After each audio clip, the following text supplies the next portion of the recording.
فإذا جاءت الطامة الكبرى يوم يتذكر الإنسان ما سعى وبرزت الجحيم لمن يرى فأما من طغى وآثر الحياة الدنيا فإن الجحيم هي المأوى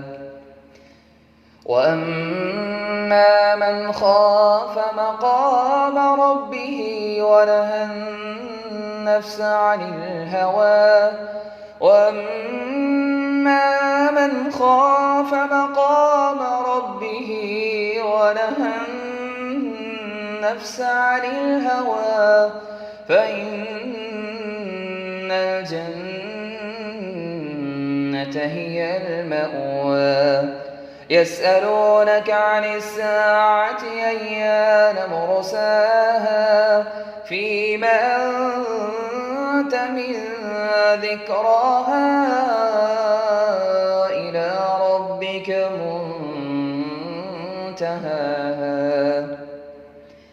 إنما أنت منذر من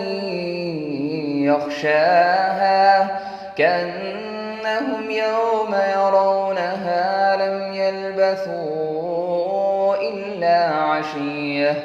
لم يلبثوا